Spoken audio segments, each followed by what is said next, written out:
halina't samahan kami sa Barangay Gomez. Sa bawat sulok ng barangay, madami nang nakahandang plano, mga hakbang na sinuri at mga solusyong nasubok na ng panahon. Bawat pagulan, pagguho ng lupa, isa lang ang naiiwang tanong sa atin.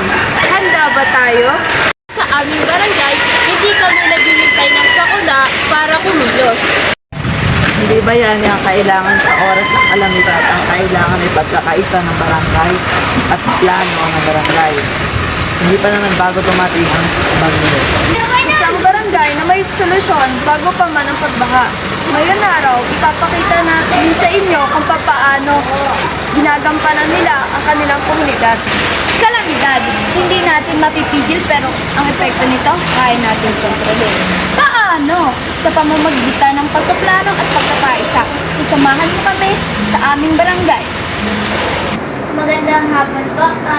Maaari po ba kayong ma-interview about sa mga ongoing project at sa mga nagawa nito pong project?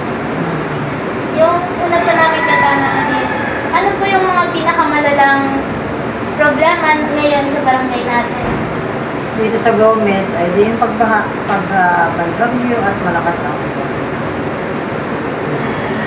Ano po yung mga project ng barangay para sa problema sa baha at sa mga baradong kanal?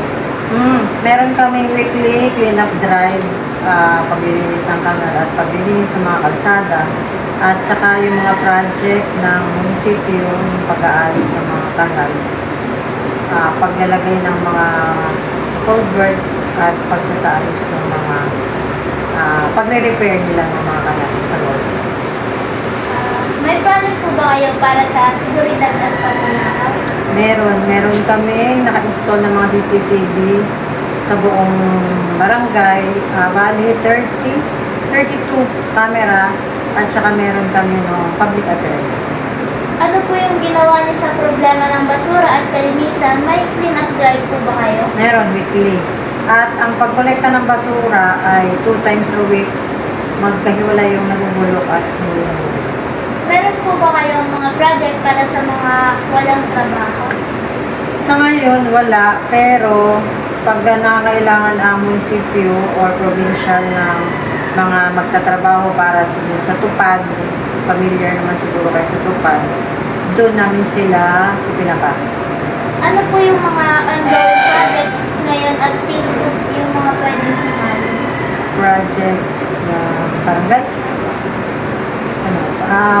Pagdating ba sa pagtrabaho, gano'n?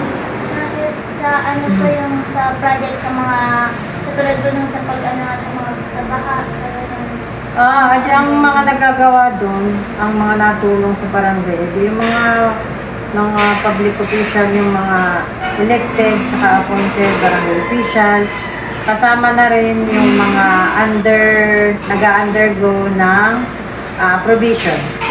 May project po ba kayo about sa mga livelihood and test the training? Paano po magpalista doon ay sumali? Parang sa livelihood, wala pa kaming project. Pero paminsan, pag may patawag ang munisipyo ng mga training regarding sa livelihood, may mga umaten naman. Karaniwan ang umaten mga kababaihan. May requirements po ba para maging beneficiary ng project? Wala naman. Pero priority yung walang pinagkakakitaan. Kailan po kaya may certificate po ba pag natapos yung project? Nagbibigay kami minsan, pero pag di naman required, hindi. Pero kayo usually nagbibigay naman. Meron. Thank you po. Yun lang. May kasama ka ba dito makakay?